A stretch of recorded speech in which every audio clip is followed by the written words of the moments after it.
देखो हमारा अब न्यू टॉपिक है माइकोलॉजी। माइकोलॉजी के अंदर हम करते हैं फंगस की स्टडी। माइको का मतलब होता है फंगस, माइको का मतलब होता है फंगस और लॉजी का मतलब होता है यहाँ पे स्टडी।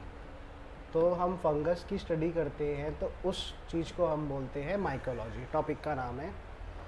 अब जो हमारे फंगस है वो किस किस टाइप में प्रेजेंट होते हैं, इनकी जनरल प्रॉपर्टीज़ क्या है, कौन कौन सी डिसीजेस कॉज करते हैं, किस किस तरीके से हमारी बॉडी को इन्फेक्ट करते हैं, उन सब के बारे में पढ़ना है। सबसे पहला, फंगाई होते हैं यूकैरियोटिक ऑर्गेनिज्म। यूकैरियोटिक ऑर्गेनिजम्स यानी कि वो ऑर्गेनिजम्स होते हैं जो यूकैरियोटिक सेल्स, यानी हमारी दो टाइप की सेल्स थी ना, यूकैरियोटिक और प्रोकैरियोटिक। यूकैरियोटिक और प्रोकैरियोटिक जो सेल्स हैं, ये दो तरीके की सेल्स होती है। जो हमारी बॉडी की, जो ह्यूमन बॉडी सेल्स है, वो यूकैरियोटिक सेल्स होती है। हमारी नॉर्मल ह्यूमन बॉडी की सेल में क्या होता है कि जो एक सेल है उसके पास सेल मेम्ब्रेन होती है, साइटोप्लाज्मिक मेम्ब्रेन। एक प्रॉपर न्यूक्लियस होता है, न्यूक्लियस मेम्ब्रेन होती है, ठीक है, न्यूक्लियस होता है एक प्रॉपर। तो इसी तरीके से फंगाई भी यूकैरियोटिक ऑर्गेनिज्म है, यूकैरियोटिक सेल्स की सारी प्रॉपर्टी होगी इसके पास। साथ में ये ऑब्लिगेट और फैकल्टेटिव एरोब्स की तरह भी वर्क करेंगे। तीन फॉर्म में प्रेजेंट रहते हैं, ठीक है। फंगाइज हमारे तीन फॉर्म में एग्जिस्ट करते हैं, as a saprophytes, as parasites और कमेंशल्स। सैप्रोफाइट्स बाद में पढ़ेंगे, सबसे पहले पैरासाइट्स सुनो। पैरासाइट्स क्या होता है? पैरासाइट्स हर वो एक ऑर्गेनिज्म होता है जो होस्ट पे डिपेंड करता है किसी भी चीज़ के लिए, चाहे उसे न्यूट्रिशन लेना हो, चाहे अपनी ग्रोथ करनी हो, तो वो किस चीज़ पे डिपेंड करेगा? होस्ट। और होस्ट से वो न्यूट्रिशन वगैरह लेगा, अपनी ग्रोथ वगैरह करेगा, लेकिन होस्ट को वो बदले में कोई भी बेनिफिट नहीं देगा, ठीक है। That is known as parasite. अब इस जो सैप्रोफाइट्स है, यानी कि इसको जो स्ट्रक्चरल फॉर्म है, फंगाई किस तरीके से प्रेजेंट रहता है स्ट्रक्चरल फॉर्म में?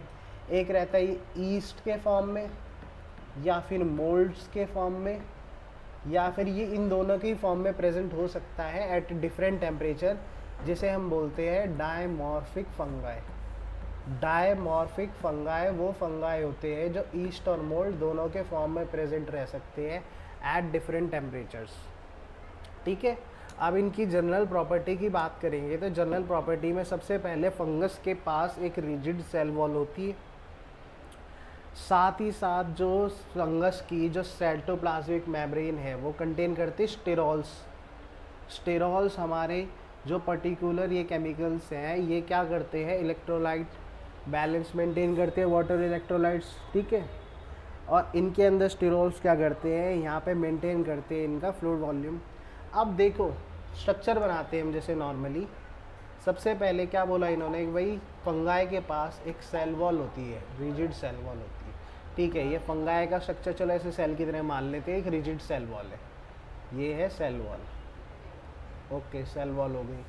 उसके बाद हमें बोला कि जो साइटोप्लाज्मिक मेम्ब्रेन होती है इनके पास, और उसमें होते हैं स्टेरॉल। अब साइटोप्लाज्मिक मेम्ब्रेन बना लेते हैं सेल वॉल के नीचे, ये है साइटोप्लाज्मिक मेम्ब्रेन, साइटोप्लाज्मिक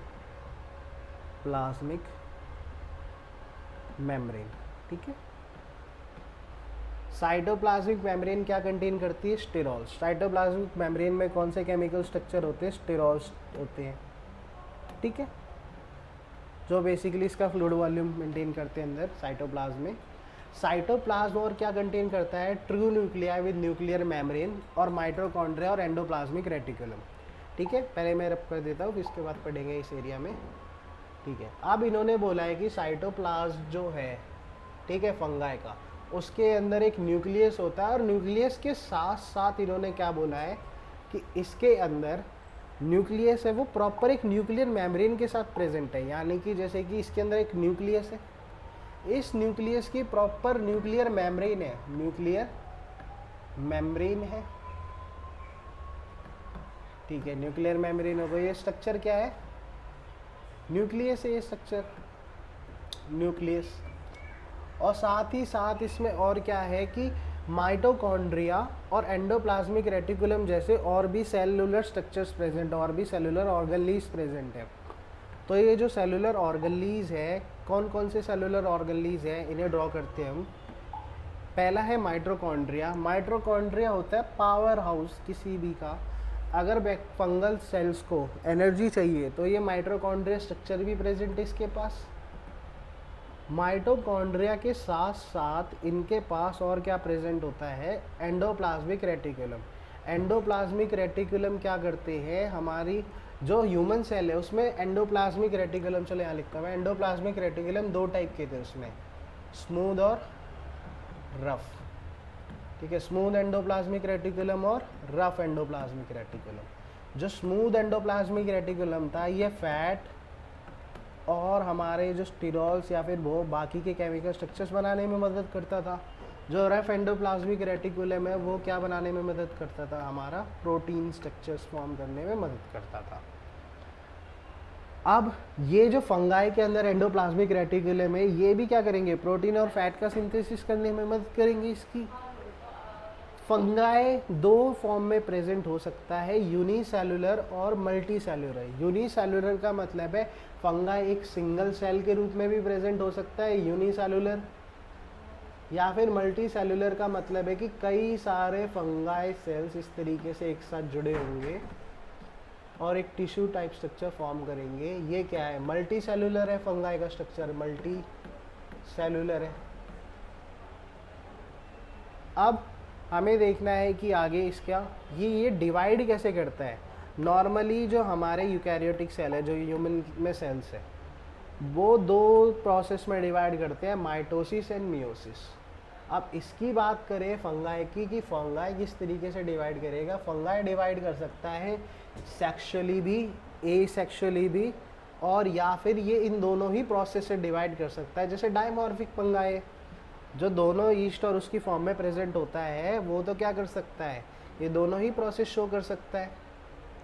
चलो देखते हैं, इसका ये याद रखना है ये नॉर्मल तरीके से डिवीज़न नहीं करता, ये ए सेक्शुअली भी डिवाइड कर सकता है और सेक्शुअली भी, और दोनों ही प्रोसेस से भी कर सकता है। कैरेक्टरिस्टिक्स फीचर्स है, जो कैरेक्टरिस्टिक्स फीचर्स यानी कि जो फंगाई अपने पर्टिकुलर कैरेक्टरिस्टिक फीचर शो करेगा, ठीक है, वो अलग अलग जगह पे अलग अलग तरीके से अफेक्ट करेगा। जैसे कि superficial mycosis, subcutaneous mycosis, systemic mycosis और अपॉर्चुनिस्टिक माइकोसिस। इन चारों का मीनिंग बताता हूँ मैं।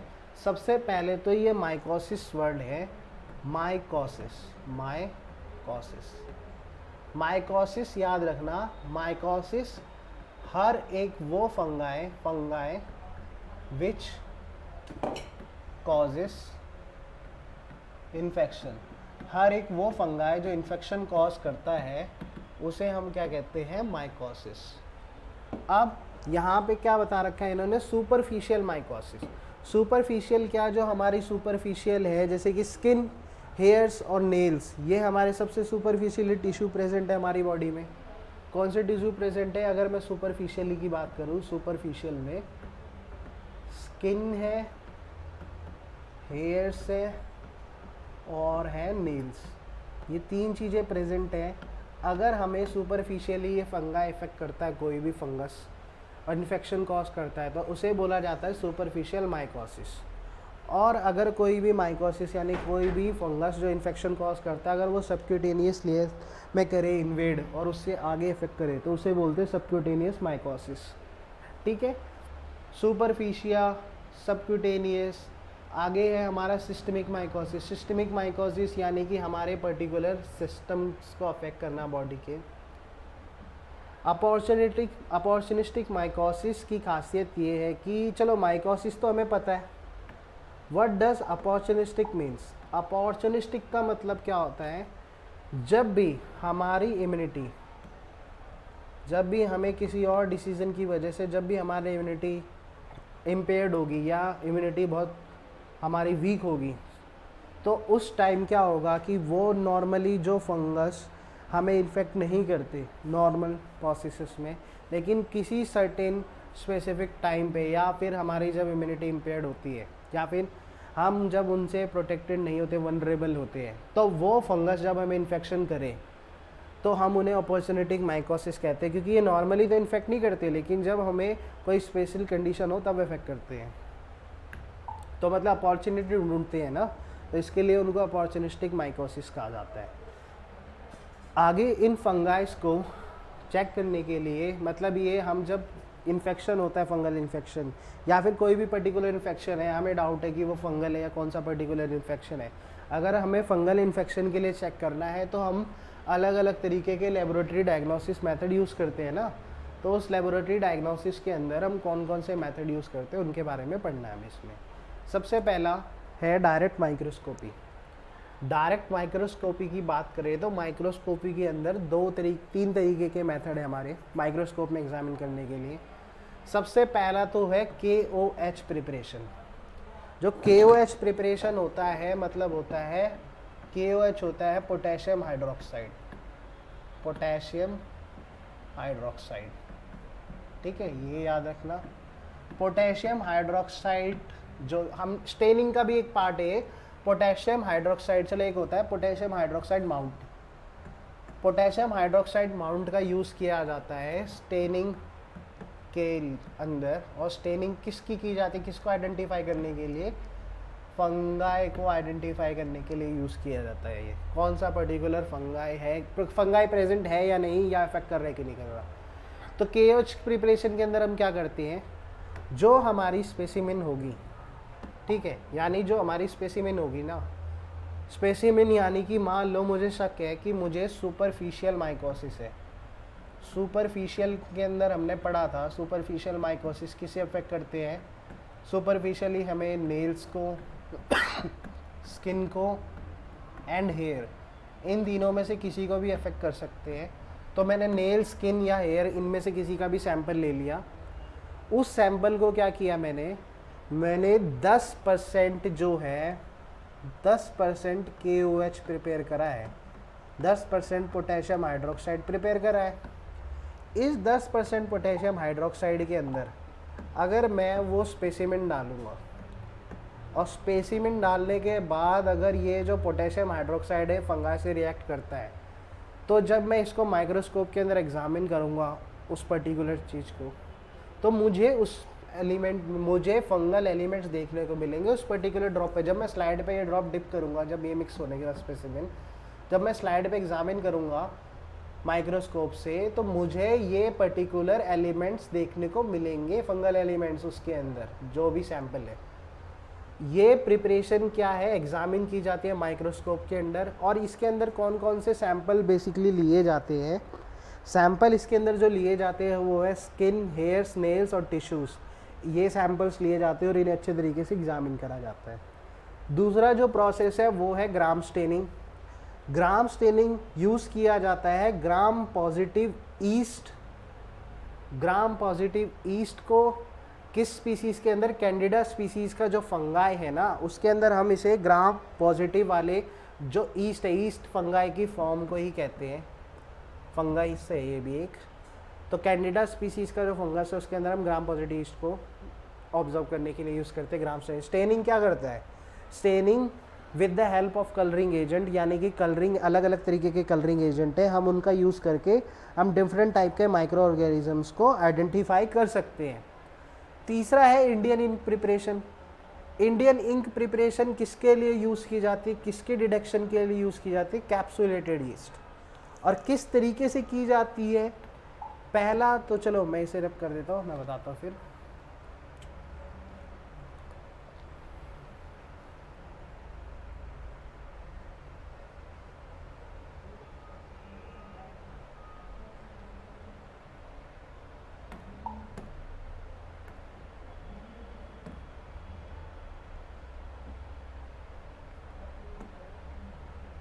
ठीक है, अब इंडियन इंक के अंदर क्या करेंगे, सबसे पहले मान लो कि हमने एक इस तरीके से टेट्री प्लेट ले ली।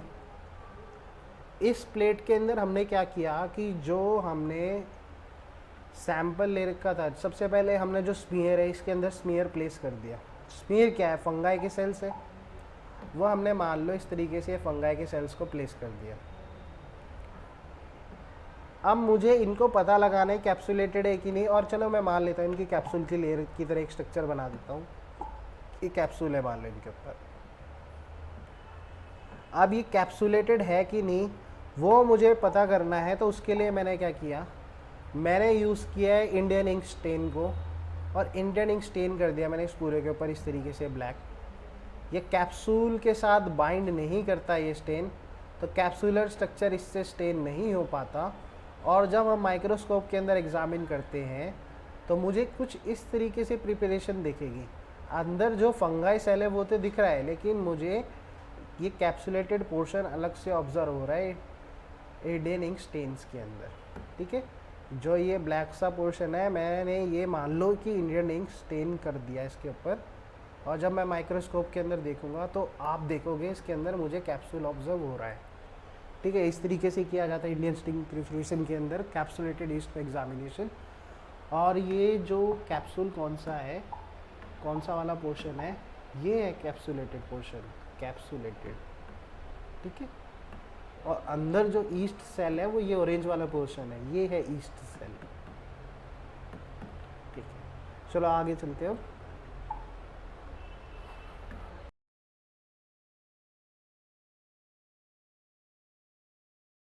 अगला जो प्रोसेस है हमारा वो है कल्चर मीडिया। कल्चर मीडिया के अंदर हम किस तरीके से आइडेंटिफाई करते हैं फंगाई को। पहला तो कल्चर मीडिया कैसे यूज़ होता है। कल्चर मीडिया, कल्चर का मतलब होता है कि सबसे पहले तो ग्रो करना, टू ग्रो। ठीक है, एक मिनट इसे रब कर देता हूँ मैं।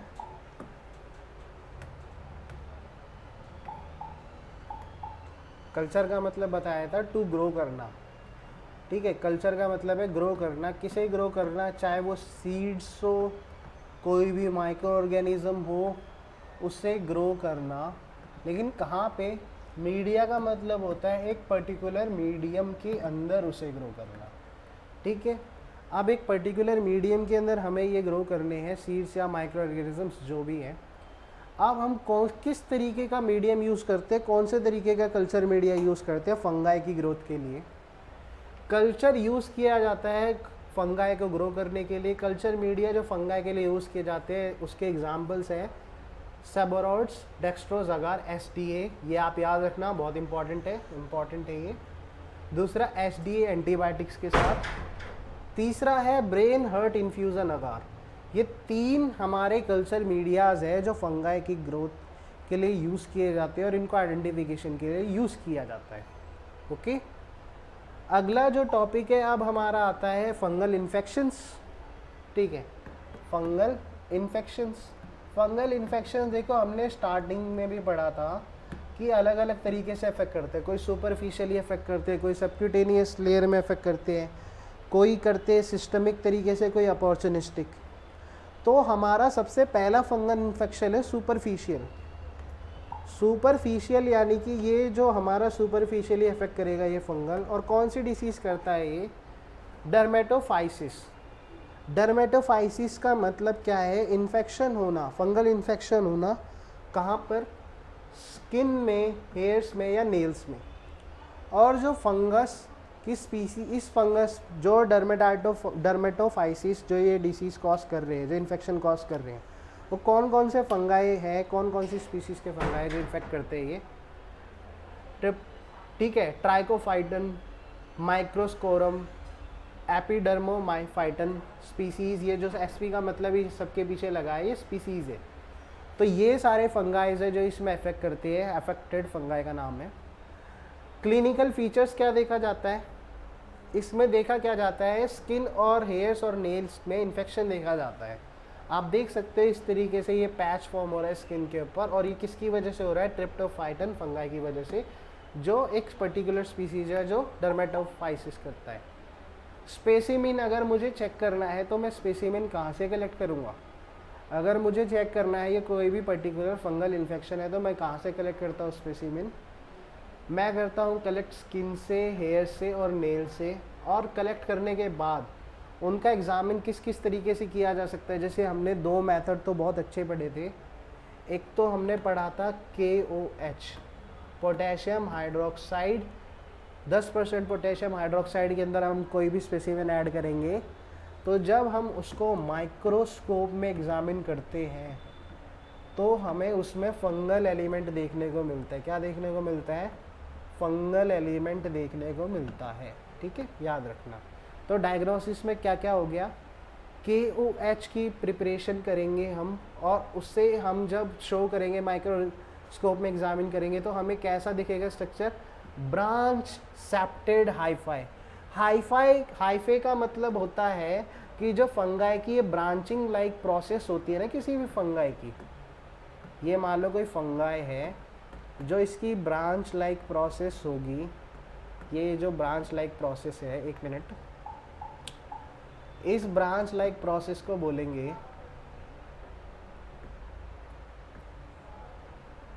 फंगाई। इस ब्रांच लाइक प्रोसेस को बोलेंगे हाइफे। किसे बोलते हैं दोबारा यहाँ पे? ये जो ब्रांच लाइक प्रोसेस है इसे बोलेंगे हाइफे। और जो सेप्टेट का मतलब होता है कि इसमें अच्छे तरीके से, ठीक है, डिवीज़न हो रखा है अलग अलग सेक्शंस का, यहाँ पे सेप्टम प्रेजेंट है इस तरीके से, यानी ब्रांच लाइक प्रोसेस में अच्छे तरीके से अलग अलग सेक्शन पे डिवीज़न फॉर्म हो रखा है, और इस डिवीज़न को हम क्या बोलते हैं? सेप्टेट।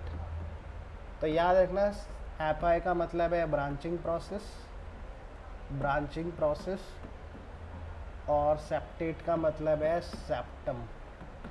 तो जब ब्रांचिंग प्रोसेस में से सेप्टम फॉर्म हो तो उसे सेप्टेट हाइपाई कहते हैं। तो कोई भी अगर मान लो कि KOH प्रिपरेशन करके मैंने कोई भी स्पेसिमेन लिया, उसको मैंने KOH वाले सोल्यूशन में डाला, और अगर मुझे वहाँ सेप्टेट हाइफे दिख रहा है, ठीक है, जब माइक्रोस्कोप एग्जामिन करता हूँ, तो मैं समझ जाऊँगा कि हाँ, डर्मेटोफाइसिस जो हो रहा है वो किस फंगल इन्फेक्शन से हो रहा है, कौन से कर रहा है।